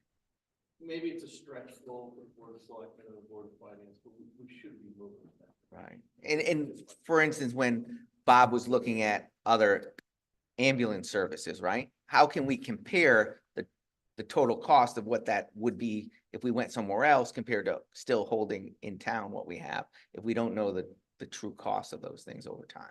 Mhm. Yeah, I mean, I guess I would just argue that we do know the true cost. By Gare, we do know the true cost. It's just not right there in our face every single month. It's not like it's not like we can go back to the emergency services in the fire department and say, hey, guys, you've used way too much fuel. We're gonna cut back, or we're gonna whatever. I just want us to if we're gonna do these things, I don't care where it lies, but if we're gonna do it and we're gonna take the time and resources to do it, I just wanna So know maybe that it's it not, in the serves a bu- purpose. so maybe it's not in the budget, maybe it's just a separate report. that's like what he I mean. gave us- Maybe it's he an gave us one- addendum he- somewhere. Last Maybe year, I it's a think he gave us. maybe it's a regular report out. Maybe Right. Donnie comes every 3 months to a Board of Selectmen meeting and says, here's the breakdown of fuel. This is, It's an easy get for him, because Yeah, he just yeah. pulls it out of If the a computer. I resident, mean, it was very smart what he did in going and giving everybody the code so that we could break it down easily. because if a resident just looks at this budget, they'll be like, They're thinking, whoa, the highway department is Using costing a us lot of fuel. almost $1.5 million totally, but some of it's not all Yeah. their expenses. So, I mean, the rest of everything on page 5, we're gonna get, either A, we don't have stuff from the land use. Oh, no, we do. Yeah, but they're There's presenting. just no, Presenting. there's just no increase. and everybody else, we're gonna get a, so, the email from, Bill Ricker regarding, do we want to talk about that now? As think- far as what he's asking, and because I'm going to be completely transparent in the fact that I didn't fully follow what he's asking as far as the moving of certain revenue into their line items, since we unfortunately end up having to cut the line item each. So we don't, are you talking about the land acquisition line? Yeah. We don't typically, So I didn't Cut get it. I didn't get an email. yeah, I regarding sent that. it to both you guys. If When- Nicole got it, you got it. When was that? I'm not sure, maybe at the end of last week. So I thinking, and he also noted what the ordinance says, how it was changed. And I understand, I think the argument there is if we have 75,000 or 80,000 in that line now, and we look and see what we have. I thought it was close to that. I think we have somewhere around 80,000 in that line. So I think the argument was, well, if something comes up, let's say it's 150,000, we have 80,000 we can throw at it, we can go get an appropriation for the balance, if it's something we really want. And I guess- do agree with Brett in the fact that it's hard in financial times like this to know that money is tied up and sitting there. Again, if a beautiful parcel comes available and we think that it would benefit the town, they're gonna come and we're gonna talk about it and figure out if it's the right thing to do, and then. So take the can you money to just something explain to right. me what he was, so I can see the email when I search down for it. It says FYI, a recent request from the Conservation Commission for your consideration, but I don't have the attachment for some reason. And that could be just because I'm on the mobile. Maybe. I don't have it with me, so I can send it again if you'd like. So I agree with you, Nicole. So we know we're gonna close the bulky waste pile eventually, so we put money towards it. We know what's gonna happen. And But we- that, oh, yeah, And we that's, put money towards on the, we could change out the gas tax, in 2030. that's saving for something so that we know it's gonna happen. we're gonna need. But on the yeah. land acquisition, we don't know if that wonderful piece of land or reason to spend that money is ever gonna come up. It may, but, so we're kind of saving in case versus something we know definitely is gonna happen, correct? I'll see if I can find it for you, Brett. I'm going through a different way. Let's see if I can. Sure, you I still could. don't see it.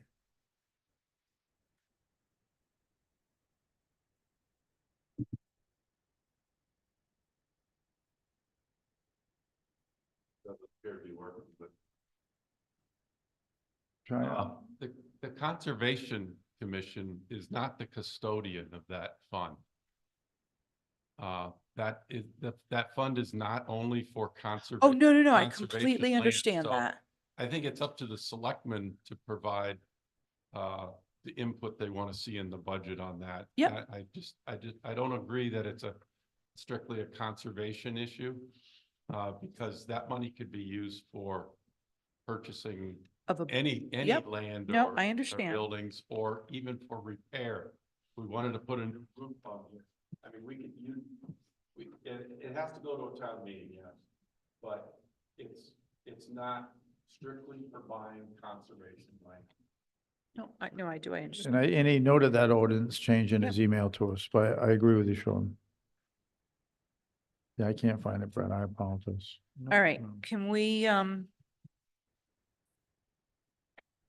go to page 6? Right? Yes. Are you still looking for emails? I am, but I don't even have it on my laptop. For some reason, I get your forwarded message, but I don't have the attachment. So we're on 6.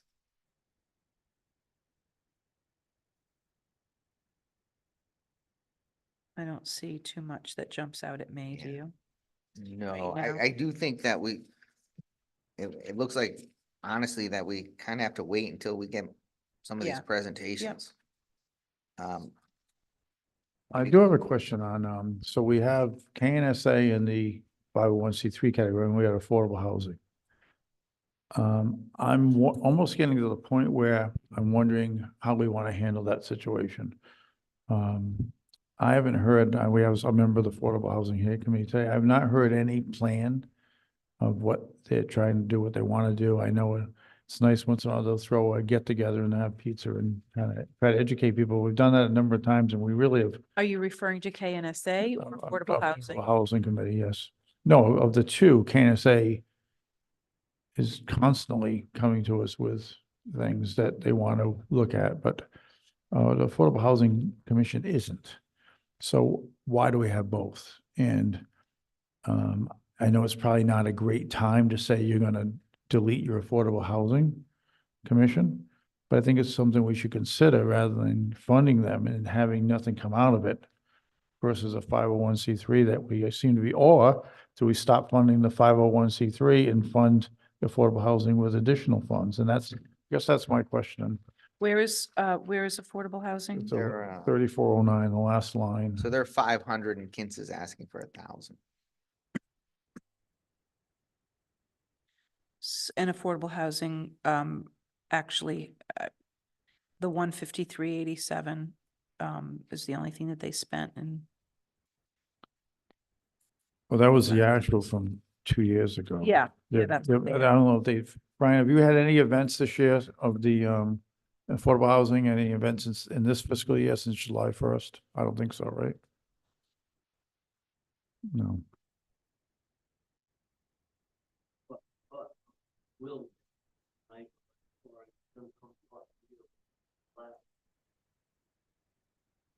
Can you get on my, Use that mic right there, Brian. Brian, use this one right there. I think that one works better. Well, that one doesn't seem to be working at all, so. I can hear something. Tap There, it. I think that did it. Did it do it? No? Yeah? I Yeah, think so. Yeah. I did it. All right.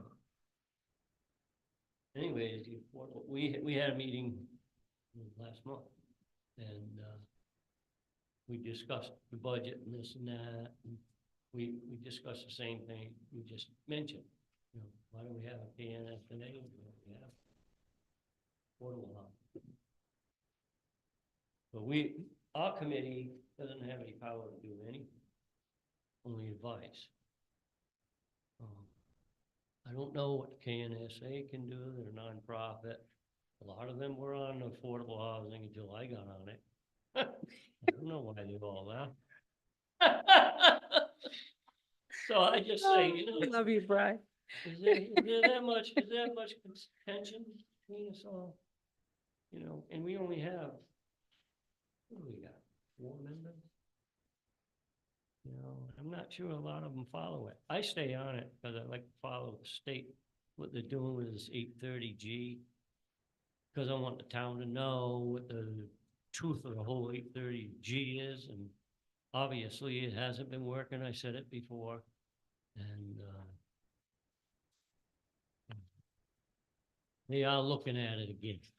Anyway. And they're looking at mostly the bigger cities right now. At least that's what I'm gathering from everything I'm reading. It all depends on what the mission, you know, what does the town want from the Affordable Housing Committee? You know, I never was given any direction except they advise things. So I that, don't think it's our job to look for land for the town, although we did vote on something the other night, which Will was gonna come and talk to you about. I don't think he has yet, obviously, but he will. And it was about town land, just some recommendations. You know, I mean, I think we all know in this room, all the recommendations for land is, most of them been turned down by the town. I really, I even brought it up, I'd like to see another survey of the whole town. Not the plan of conservation and development. So I brought that up too. There's things in there that, to me, is totally wrong. It's a one-sided deal to me. And I pointed that out the other night. So maybe you can give direction to what the KNSA does, but they're a nonprofit, so I think they already figured out what they want to do. Maybe the selectmen can give a direction to where they want the Affordable Housing Committee to go. You know, I mean, I've been on it for a while. I'm still trying to find out answers. So, I mean, it's not a huge, we're talking $1,500 between the two. But it does seem silly to fund two separate. Well, I think if they were both Organizations. active, it would, I would get it, and I would hate to disband an affordable housing committee when the state's telling us we have to concentrate on affordable housing. It doesn't look good to disband. Oh, no, them. yeah, no, But I at the completely same agree. What token, they- if there's nothing coming out of the committee, I think Stonington disbanded theirs and they do everything through their 501c3. But it's as Brian says, they're advisory, but they also have a mission statement. So for them to come to the Board of Selectmen and ask, what should we be doing? I mean, they have a mission statement, they have a chairman, they should decide what they should be doing and coming to us and saying, this is what we think the town should be doing. Well, maybe that's for another future meeting Yeah, to kind yeah, of we talk could- about the yeah. two of them. I mean, again, it's $1,500 split between 500 for No, I affordable understand. housing and 1,000 for Kinsa, so. Can I just make one more point? Yeah, go ahead, Brian. KNSA. They've received a lot more than I believe it, $7,000, and I still don't understand that whole thing. When they changed the deed over there, you know. So the figures in here bother me. You know, we say we get that, then when I find out there's more money that's been given, those are the things that I don't understand. Right. I agree with you. That was a prior administration, Yeah. but they got buried along the way. Right. And that's what I worry. Mm. Those are the things that bother me anyways of any budget. No, I think you see, Brian, and we try, this board tries to make sure that everything is totally transparent and things like that don't happen. They shouldn't have. I think you've got a great boy. Don't get me wrong, I'm not trying to point fingers at you. One thing is that the town spent $7,000 to do something. They didn't get over it. Okay, quick question before, maybe we should end the budget discussions and I'll ask you another question, but before we do, one question. If the Board of Finance comes back with a directive that say cut X number of dollars, and I know we didn't want to go back to capital, there is a couple of things in capital I think we need to discuss down the road that we could probably do if we had to. Do we know, you had said originally that we had what? We had, And 860 some odd $1,000 more in this budget in revenue than before. Do we know, in looking at these numbers right now, because what have we cut? We've cut probably a couple of Yeah, so $1,000, right? let's make, we That's didn't cut it. anything. So I just did calculations based on just increases contractual. I'm starting to sound like the Board of Ed now. Just contractual increases for salaries and stuff, not including your salary, but just the ones that are under contract. And that, I might have missed one or two small ones here, but that comes out of this 359,000, 142,685. And now I added in like the social security and the insurance stuff that we don't have an option to cut.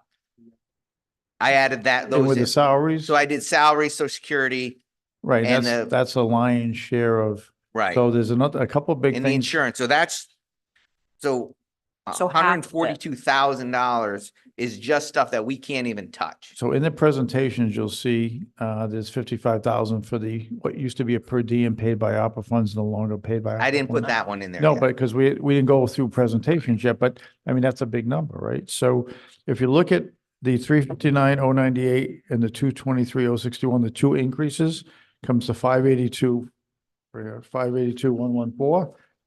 And we know we have additional revenue of 869. So face value, that seems like, okay, we're doing pretty well, but the education budget's not in here. Right, and that's, the preliminary was what, 4.6? I know it's gonna be a big number. Yeah, and I didn't, in that 142, I didn't put the extra per diem or the per diem in there? Because that isn't contracted, right? That isn't, Nope, that's a decision the town. will right, have you to could make. always cut that if you need be. That gives I'm the not Board of Ed suggesting. $286,000 and change. to- That's if we cut nothing, That's, yeah. Yeah. All right. but we know we can cut something because in any budget you can cut something. Right, and I do have some cuts that I think just looking through, but they're on departments that haven't Yeah. presented yet.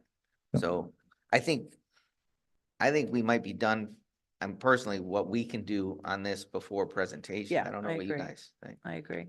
All right, so we're gonna table the budget discussion for now until the next Yeah. time, which will be the 20th. All right, so tax refunds. Are you doing tax refunds, Brett? I don't, Only two. So where are they? it's In here? in this. Oh, This is what I, What? God bless it. Actually, go to the, no, The go all back? the way to the back.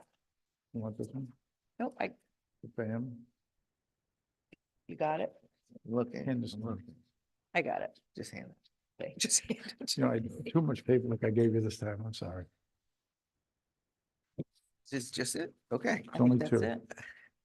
Make a motion to approve tax refunds in the amount totaling $103.35 to Barbara Campagna and Timothy Bass.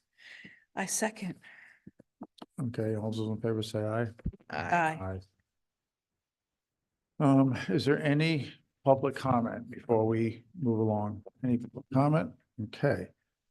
I It says, didn't realize that tomorrow. this says joint meeting, and it really isn't a joint meeting. It's actually a Board of Finance meeting and a special meeting of the Board of Selectmen, right? Oh, We okay. just happen to be I here don't at the think same that I- time at the same place. I don't think I knew that. So it's tonight, and actually the same thing happens in 2 weeks on the 20th and the 21st. So it's, and these didn't So happen. I can't log in for Board of Finance in my pajamas at home. on No, the couch. You could wear the pajamas here. So the thing is, this wasn't like this, but when we changed to the first and third Mondays, first and third Tuesdays, that's how this changed up like this. Okay, So, because we normally would have met and then we would have the Board of Finance the following week, then the Board of Selectmen. So now, good thing is we don't have them next week, so we have 2 weeks off before we go back to back again. So that's tomorrow. The next regular Board of Selectmen meeting is February 20th, which will be 2 weeks from tonight. And if there's no other, hold on one second. So you said the 7th is, tomorrow night is a joint, or, yes, and then the 14th is also? nothing, No, 14th is Board of Ed. it's Valentine's The Day. 21st, you're saying? Nope. 20th and 21st. 20th is Board of Selectmen. 21st will be where we have 4 more groups coming in for presentation. And that'll be a Board of Finance meeting and a special meeting of the Board of Selectmen. Okay. That's on the 21st. At 7 or 6:30? The Wednesday night meetings are at 7. The ones on Tuesdays are 6:30. All right, I think I got it all straight. Sorry. Okay. And of the meetings that we have to go to, that's the only meetings we have this month. Anything else would be on your own. So I'd entertain a motion. I Sure. will make a motion to adjourn. Second. Okay, so all those in favor say aye. Aye. We're adjourning at 8:35.